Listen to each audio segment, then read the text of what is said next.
నమస్తే, welcome to TG5 bulletins లో ముందుగా హెడ్లైన్స్. తెలంగాణ రాష్ట్ర ప్రభుత్వ సంచలన నిర్ణయం. ఇకపై తెలంగాణలో ఆర్టీఈ చెక్ పోస్టులు రద్దు. పోలీసుల అమరవీరుల సంస్మరణ దినోత్సవం సందర్భంగా అక్టోబర్ 21 నుండి 31 వరకు పోలీసుల వారోత్సవాలు. విదేశాలలో MBBS విద్యను పూర్తి చేసుకున్న 200 మంది విద్యార్థులకు పట్టాలు ప్రదానం చేసిన డాక్టర్ జి విద్యాకుమార్. ఆమీన్పూర్ బ్రహ్మరంభ మల్లికార్జున స్వామి దేవాలయంలో కార్తీక మాసం పూజలు. తుకారాం గేట్ పోలీస్ స్టేషన్ పరిధిలో యువకుడి ఆత్మహత్య.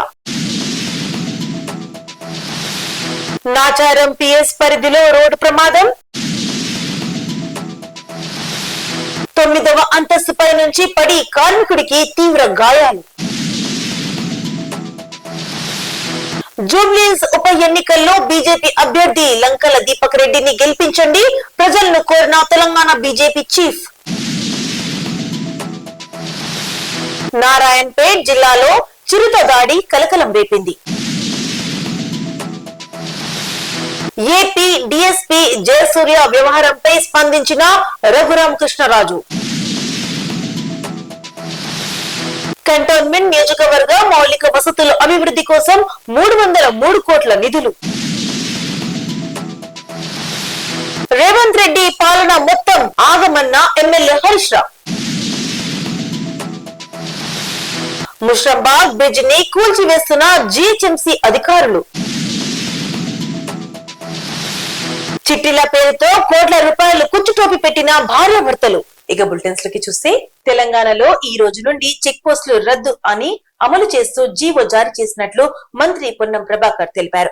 చెక్ పోస్టుల రద్దు చేస్తూ ప్రజల్లో అవగాహన కలిగించడానికి, ట్రాన్స్పరెంట్ గా ఆన్లైన్ లో జరగడానికి చెక్ పోస్టులను రద్దు చేస్తూ 2 నెలల క్రితం నిర్ణయం తీసుకుని ఈ రోజు చెక్ పోస్టులు పూర్తిగా మూసివేస్తూ అమలు చేస్తున్నామని తెలిపారు. తెలంగాణలో ఈవీ పాలసీ తీసుకొని వచ్చి తర్వాత 577 కోట్లు ట్యాక్స్ ప్రభుత్వం మినహాయించిందని అన్నారు. వాహనాలకు కేంద్ర ప్రభుత్వ నిబంధనల ప్రకారం రేడియం స్టిక్కర్స్ అమలయ్యేలా తెచ్చాం. AI టెక్నాలజీను ఉపయోగించి రవాణా శాఖ కార్యాలయాల్లో రికార్డ్ చేస్తూ రెగ్యులర్ గా వచ్చే వాళ్ళని నోట్ చేసి హెడ్ ఆఫీస్ కి అలర్ట్ చేస్తుంది. అలాంటి వాటిని నిరోధించడానికి ఉపయోగిస్తాం. వెహికల్ ట్రాకింగ్ ప్రాసెస్ కొనసాగిస్తున్నాం. డ్రైవింగ్ మీద కొన్ని మంచి నైపుణ్యాలు పెంచడానికి, అవగాహన కల్పించడానికి కార్యక్రమాలు చేపడతామని మంత్రి పొన్నం ప్రభాకర్ అన్నారు. దేశవ్యాప్తంగా విధి నిర్వహణలో ప్రాణాలు కోల్పోయిన పోలీసులను స్మరించుకుంటూ ప్రతి ఏటా అక్టోబర్ 21న పోలీసుల అమరవీరుల సంస్మరణ దినోత్సవంతో పాటు అక్టోబర్ 21 నుండి 31 వరకు పోలీసు వారోత్సవాలు నిర్వహించినట్టు తెలిపారు. అందులో భాగంగా బాలానగర్ పోలీస్ స్టేషన్ లో ఏర్పాటు చేసిన ఓపెన్ హౌస్ కార్యక్రమాన్ని బాలానగర్ డీసీపీ సురేష్ కుమార్ ప్రారంభించారు.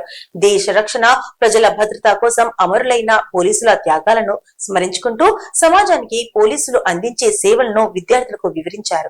నేరాల నియంత్రణలో పోలీసుల పాత్రను వివరించడమే కాకుండా షీ టీమ్స్, సైబర్ క్రైమ్, ఆయుధ చట్టం వంటి అంశాలపై అవగాహన కల్పించేందుకు ఈ కార్యక్రమం నిర్వహిస్తున్నట్లు తెలిపారు.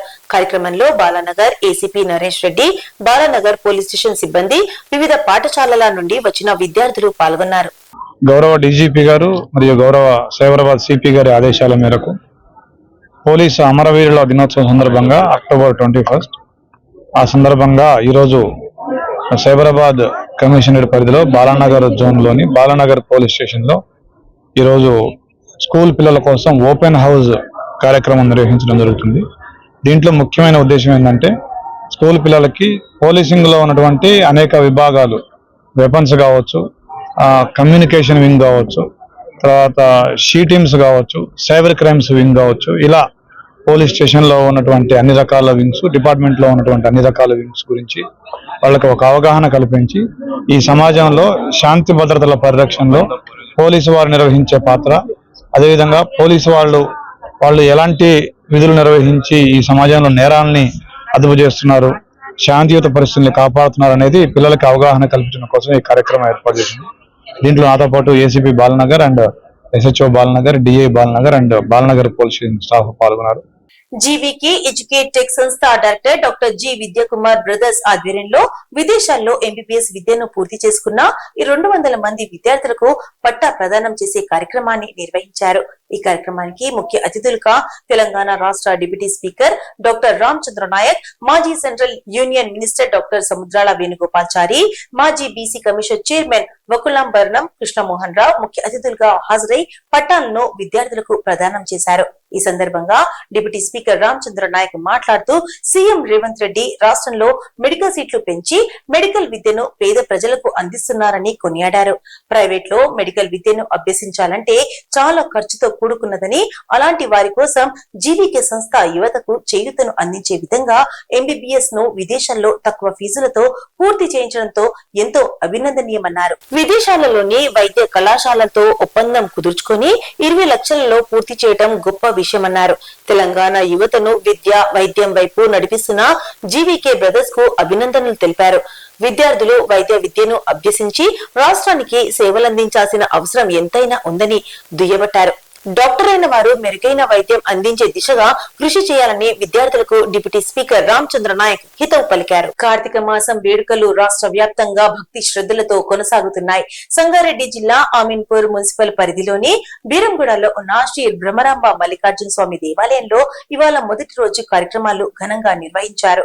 ఉదయం నుంచే భక్తులు పెద్ద ఎత్తున దేవాలయానికి తరలివచ్చి భగవంతునికి అభిషేకాలు, ఆర్తులు నిర్వహించారు. ఈ దేవాలయం 6వ శతాబ్దానికి చెందినది. భృగు మహర్షి ఇక్కడ తపస్సు చేశారని పురాణాల్లో ప్రస్తావన ఉంది. ఇక్కడ నుండి శ్రీశైలం వరకు సొరంగ మార్గం ఉందని చెబుతారు అని ఆలయ ప్రధాన అర్చకులు మధుపతి తెలిపారు.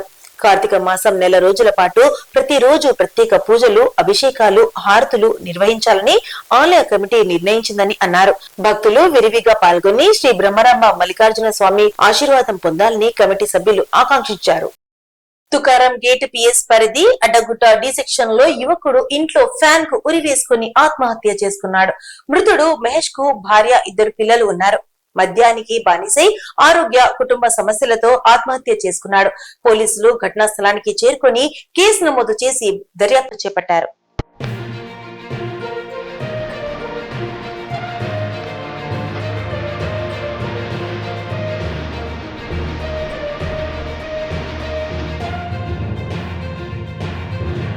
నాచారం పిఎస్ పరిధిలో రోడ్డు ప్రమాదం చోటు చేసుకుంది. డ్రైవర్ నిర్లక్ష్యంగా నడుపుతూ ద్విచక్ర వాహనాన్ని ఢీకొట్టడంతో ఈ సంఘటన చోటు చేసుకుంది. ప్రమాదంలో ద్విచక్ర వాహనంపై వెళ్తున్న 2కి గాయాలయ్యాయి. సీసీ కెమెరాల ఆధారంగా లారీ డ్రైవర్ ను అదుపులోకి తీసుకుని కేసు నమోదు చేసి దర్యాప్తు చేపడుతున్నారు పోలీసులు.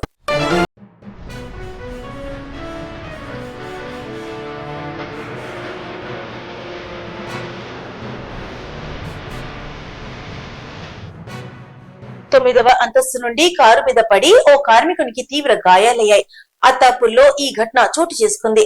పెద్ద శబ్దం రావడంతో అపార్ట్మెంట్ వాసులు బయటకు పరుగులు తీశారు. పార్క్ చేసిన కారు మీద కార్మికుడిని చూసి భయభ్రాంతులను గురయ్యారు. అతడిని హుటాహుటిన ఆసుపత్రికి తరలించారు. పరిస్థితి విషమంగా ఉందని సమాచారం తెలుసుకున్నారు. కార్మికుడు ఫాల్సింగ్ పనులు చేసే సాహిల్ గా గుర్తించారు. 9వ అంతస్తులో ఫాల్ సీలింగ్ చేస్తుండగా ప్రమాదవశాత్తు జారిపడ్డాడు. పోలీసులు కేసు నమోదు చేసి దర్యాప్తు చేపట్టారు. జూబ్లీహిల్స్ ఉప ఎన్నిక బీజేపీ అభ్యర్థి లంకల దీపక్ రెడ్డి పాదయాత్ర కార్యక్రమంలో తెలంగాణ రాష్ట్ర బీజేపీ అధ్యక్షులు ఎన్ రామచంద్రరావు ముఖ్య అతిథిగా పాల్గొన్నారు. వెంగళరావు నగర్ డివిజన్ లోని యాద్గిర్ నగర్ కమాన్ ఎస్జీబీ పాఠశాల సమీపం నుంచి ప్రారంభమైన ఈ పాదయాత్ర ప్రజలు, బీజేపీ కార్యకర్తలు రామచంద్రరావుకు ఆత్మీయ స్వాగతం పలికారు. అభిమాన నాయకుడిని చూసేందుకు స్థానికులు పెద్ద ఎత్తున హాజరయ్యారు. ఈ సందర్భంగా రామచంద్రరావు గడప గడప తిరిగి ప్రజలతో మమేకమయ్యారు. ప్రజల ఆశయాలకు అనుగుణంగా పనిచేసే అభ్యర్థి లంకల దీపక్ రెడ్డిని గెలిపించాలని కోరారు.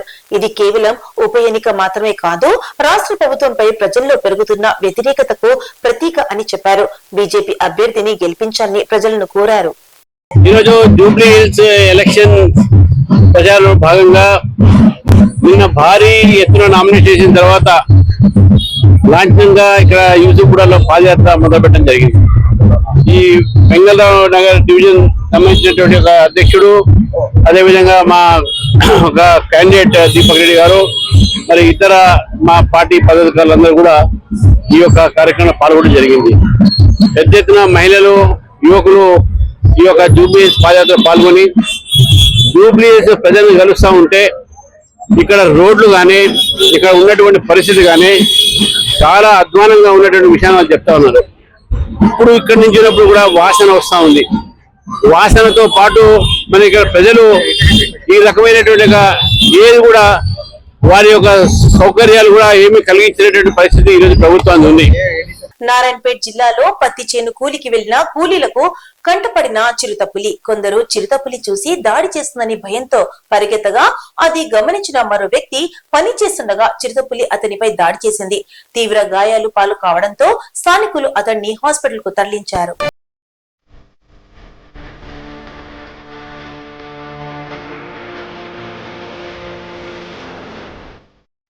భీమవరం డీఎస్పీ జయరాజ్ వ్యవహారంపై ఏపీ డిప్యూటీ స్పీకర్ రఘురామకృష్ణరాజు స్పందించారు. నాకున్న సమాచారం ప్రకారం డీఎస్పీకి మంచి ట్రాక్ రికార్డ్ ఉందని, జిల్లాలో పేకాటపై గట్టి నిఘా పెట్టారని, పేకాటపై నిఘా పెట్టినందుకే అభియోగాలు వస్తున్నాయని అనుకుంటున్నానని అన్నారు. ఎలాంటి పేకాట స్థావరాలు లేవు, జూదంపై కూటమి ప్రభుత్వం ఉక్కుపాదం మోపుతుందని అన్నారు. నేనైతే అతను మంచి ఆఫీసర్ అని చెప్పి నాకున్న నాలెడ్జ్ దృష్ట్యా, ఎందుకంటే అబ్జర్వ్ చేస్తాను కాబట్టి నాకున్న ఇన్ఫర్మేషన్ ప్రకారం అతను మంచి ఆఫీసర్ అనే నాకున్న రిపోర్టు. వెస్ట్ గోదావరి భీమవరంలో ప్యాక్ ఆడుతున్నారు అంటే ఇప్పుడు ఎలా ఉంటుందంటే ఊపిరి తీసుకుంటున్నట్టే ఉంటుంది అక్కడ. మా జిల్లాలో, గోదావరి జిల్లాలో ఎవరు పడితే ఇంట్లోనే ఎక్కడో ఆడేస్తూ ఉంటారు. చాలా స్ట్రిక్ట్ గా ఎన్ఫోర్స్మెంట్ అయితే గత 2-3 నెలలుగా జరుగుతుంది. అందుకనే ఏదో తుఫాన్ వస్తే తుఫాన్ షెల్టర్కి వెళ్ళినట్టు చాలా మంది గోవాకి, శ్రీలంకకి వెళ్ళిపోతున్నారు వీకెండ్. ఈ నిజాలు. బట్ ఖచ్చితంగా ప్యాకాట మీద గవర్నమెంట్ ఉక్కుపాదం మోపింది. సో జోదం అనేది గత కొద్ది మాసాలుగా గవర్నమెంట్ ఉక్కుపాదం, పోలీస్ డిపార్ట్మెంట్, ఎస్పీ గారు ఉక్కుపాదం పెట్టిన తర్వాత భీమవరమే కాదు ఆ చుట్టుపక్కల ప్రాంతాలు, చుట్టుపక్కల జిల్లాలు ఎక్కడ కూడా ప్యాకాట అనేది జరగట్లా. ఎలివేటెడ్ కారిడార్ నిర్మాణం కోసం రక్షణ శాఖ భూముల బదలాయింపులో భాగంగా కంటోన్మెంట్ కు కేటాయించిన 303 కోట్ల రూపాయలను మౌలిక వసతుల అభివృద్ధికి వినియోగించాలని కంటోన్మెంట్ బోర్డు సమావేశంలో నిర్ణయించినట్లు కంటోన్మెంట్ ఎమ్మెల్యే శ్రీ గణేష్ తెలిపారు. ఎంపీ ఈటెల స్పష్టం చేశారు. ఇటీవల కంటోన్మెంట్ బోర్డు సమావేశాన్ని బహిష్కరించిన ఎంపీ ఈటెల ఎమ్మెల్యే శ్రీ గణేష్ లు ఈ రోజు జరిగిన సమావేశానికి హాజరయ్యారు. ఈ సందర్భంగా 303 కోట్ల రూపాయలు తీసుకువచ్చిన ఘనత తమదేనంటూ బీజేపీ నాయకులు కంటోన్మెంట్ బోర్డు కార్యాలయ ఆవరణలో ప్రధాని మోదీ చిత్రపటానికి పాలాభిషేకం నిర్వహించారు. కంటోన్మెంట్ ప్రాంతంలో దీర్ఘకాలికంగా ఉన్న సివరేజ్, డ్రైనేజ్, తాగునీటి సమస్యలతో పాటు ఇతర సమస్యలను పరిష్కరించేందుకు నిధులను సక్రమంగా వినియోగించాలని కోరారు. గతంలో ఎంపీగా పనిచేసిన తెలంగాణ ముఖ్యమంత్రి రేవంత్ రెడ్డి చేసిన కృషి ఫలితంగానే 303 కోట్ల రూపాయలు వచ్చాయని తెలిపారు. కంటోన్మెంట్ లోని కనీస వసతులు కల్పనతో పాటు ఇతర సమస్యలను తీర్చేందుకు ఈ నిధులను వినియోగించాల్సిన అవసరం ఉందని అన్నారు. కంటోన్మెంట్ ప్రాంత అభివృద్ధి కోసం ఈ నిధులను వినియోగించి దీర్ఘకాలిక సమస్యలకు పరిష్కారం చూపాలని కోరారు. సిద్దిపేట మార్కెట్ యార్డ్ లో వడ్ల కొనుగోలు కేంద్రాన్ని మాజీ మంత్రి హరీష్ రావు ప్రారంభించారు. మాజీ మంత్రి హరీష్ రావు మాట్లాడుతూ రాష్ట్ర ప్రభుత్వం ఈ రోజు మక్కల కొనుగోలు కేంద్రాలను ప్రారంభించడంలో ఆలస్యం చేయడం జరిగిందని, ఇప్పటికే సిద్దిపేట మార్కెట్ యార్డ్ లో 14,000 క్వింటాళ్ల మక్కలు దళారుల పాలైందని రాష్ట్ర ప్రభుత్వాన్ని విమర్శించారు. కొనుగోలు కేంద్రాలు ఆలస్యంగా ప్రారంభించడం వల్ల మక్కల రైతులు మద్దతు ధర కంటే తక్కువకు 1,600 రూపాయలకు దళారులకు అమ్ముకోవడం జరిగిందని అన్నారు. రైతు 25 నుంచి 30 క్వింటాళ్ల మక్కలు పండిస్తే 18 క్వింటాలు మాత్రమే ప్రభుత్వం కొంటా అంటే మిగతాది దళారుల పాలవుతుంది. మక్కలు కొనుగోలు మీద పెట్టిన నియంత్రణను ఎత్తివేయాలని, పండించిన మక్క పంటను పూర్తిగా కొనాలని ప్రభుత్వాన్ని డిమాండ్ చేశారు. గతంలో వచ్చిన వరదలకు బాగా దెబ్బతిన్న ముషంబాగ్ బ్రిడ్జ్ ను జీహెచ్ఎంసీ అధికారులు కూర్చివేశారు. వాహనాల రాకపోకలకు బ్రిడ్జి సురక్షితం కాదని ఇంజనీరింగ్ విభాగం అధికారులు తెలియజేశారు. నూతన హైవే లెవెల్ బ్రిడ్జ్ నిర్మాణంలో ఉండగానే పాత బ్రిడ్జ్ ని కూల్చివేసిన అధికారులు అంబర్పేట నుండి దిల్సుఖ్ నగర్ వెళ్లేందుకు ప్రత్యామ్నాయ రహదారి గోల్నాగా బ్రిడ్జ్ ను ఉపయోగించుకోవాలని వాహనదారులకు సూచించారు.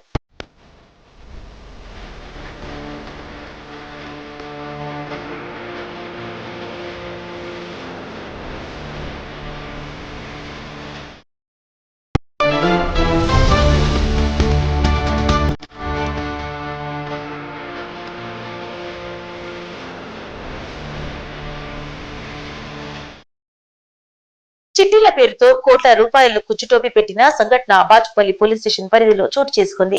భార్య భర్తలిద్దరూ కలిసి సుమారు 100 మంది నుంచి 150 కోట్ల మేర వసూలు చేసినట్లు బాధితులు ఫిర్యాదు చేశారు. బాచుపల్లి పోలీసులు ఆశ్రయించిన 42 మంది బాధితులు వీరి నుంచి చిట్టీలు పేరుతో 10 కోట్ల వసూలు చేసినట్లు పోలీసులు వెల్లడించారు. నిజాంపేట్లోని బండారి లేఅవుట్ లో రేష్మా క్లినిక్ పేరుతో వైద్యులుగా చలామణవుతున్న రేష్మా అలీ దంపతులు ఇద్దరు ఫరార్లో ఉన్నారు. చిట్టీల కాలం గడిచినా డబ్బులు ఇవ్వకపోవడంతో అనుమానంతో క్లినిక్ వద్దకు చేరిన బాధితులు భార్యాభర్తలు ఇద్దరు అదృశ్యమైనట్లు తెలియడంతో లబోదివ్వమంటూ బాచుపల్లి పోలీసుల్ని ఆశ్రయించారు బాధితులు. పెద్ద మొత్తంలో ఆర్థిక లావాదేవీలు జరగడంతో ఈఓడబ్ల్యూకు కేసు బదిలీ చేయనున్నామని బాచుపల్లి పోలీసులు తెలిపారు. చిట్టీల పేరుతో జనాలు చాలా బాగా నమ్మించాడండి. లేడీస్ అయితే అమ్మ మా దగ్గర చిట్టి ఆ చిట్టి అయిపోయాక మీ దగ్గర ఆ డబ్బులు నాకే ఇవ్వండి, 2 రూపీస్ తప్ప మీకు ఇంట్రెస్ట్ ఇస్తాను అని ఆ డబ్బులన్నీ కూడా బినామీల పేరు వాళ్ళ తమ్ముడికి, వాళ్ళ కోడలి, వాళ్ళ అత్తకి, వాళ్ళ కొడుకు అమెరికాలో చదువుతున్నాడు యూఎస్ఏలో, వాడి అకౌంట్లోకి పిల్లలకి అది పెళ్ళడానికి వేసుకున్నారు. ఇప్పుడు డబ్బులు అడుగుతుంటారు, నా పెళ్ళం సంపాదించేదంతా నా పేరు లేదు, ఏం చేసుకుంటారు చేసుకోండి అని అడుగుతున్నాడు. నేను ఇల్లు అమ్మి పెట్టానండి, డబ్బులన్నీ కూడా నా భర్త నా అమెరికా ఉండి చోటుకి అమెరికా వెళ్ళి సంపాదించిన డబ్బులన్నీ కూడా వాళ్ళ చేతుల్లోకి వచ్చాయి. చిట్టీలు పేరుతో ఏం చేశాడు? చిట్టీలు మీకు ఎందుకు మేడం, నీ కొడుకు లాంటి వాళ్ళు నేను ఇల్లు కొని పెడతాను మీకు, నేనున్నానుగా మేడం అని అంటే ఒంట్లో బాగాలేదంటే ఒక ఇంజక్షన్ కొడుతూ పంపిస్తావు. అలా మోసాడు చెట్టు నమ్మిన పేరుతో వస్తారు. 1000 కోట్లు జనాల మీద వసూలు చేసి అందరూ అందరి దగ్గర వసూలు చేసి వాళ్ళ అకౌంట్లో వేస్తున్నారండి. వాళ్ళు సేఫ్ అయ్యారు. ఎవరు పోయారంటే మేమే పోయాము. బులెటిన్స్ ముగించే ముందు హెడ్లైన్స్ మరోసారి. తెలంగాణ రాష్ట్ర ప్రభుత్వ సంచలన నిర్ణయం, ఇకపై తెలంగాణలో ఆర్టీఈ చెక్ పోస్టులు రద్దు. పోలీసుల అమరవీరుల సంస్మరణ దినోత్సవం సందర్భంగా అక్టోబర్ 21 నుండి 31 వరకు పోలీసుల వారోత్సవాలు. విదేశాలలో ఎంబీబీఎస్ విద్యను పూర్తి చేసుకున్న 200 మంది విద్యార్థులకు పట్టాలు ప్రదానం చేసిన డాక్టర్ జి విద్యాకుమార్. ఆమీన్పూర్ బ్రహ్మరమ్మ మల్లికార్జున స్వామి దేవాలయంలో కార్తీక మాసం పూజలు. తుకారాం గేట్ పోలీస్ స్టేషన్ పరిధిలో యువకుడి ఆత్మహత్య. నాచారం పిఎస్ పరిధిలో రోడ్డు ప్రమాదం. 9వ అంతస్తుపై నుంచి పడి కార్మికుడికి తీవ్ర గాయాలు. జూబ్లీహిల్స్ ఉప ఎన్నికల్లో బీజేపీ అభ్యర్థి లంకల దీపక్ రెడ్డిని గెలిపించండి, ప్రజలను కోరిన తెలంగాణ బీజేపీ చీఫ్. నారాయణపేట్ జిల్లాలో చిరుత దాడి కలకలం రేపింది. ఏపీ డీఎస్పీ జయసూర్య వ్యవహారంపై స్పందించిన రఘురామకృష్ణరాజు. కంటోన్మెంట్ నియోజకవర్గ మౌలిక వసతుల అభివృద్ధి కోసం 303 కోట్ల నిధులు.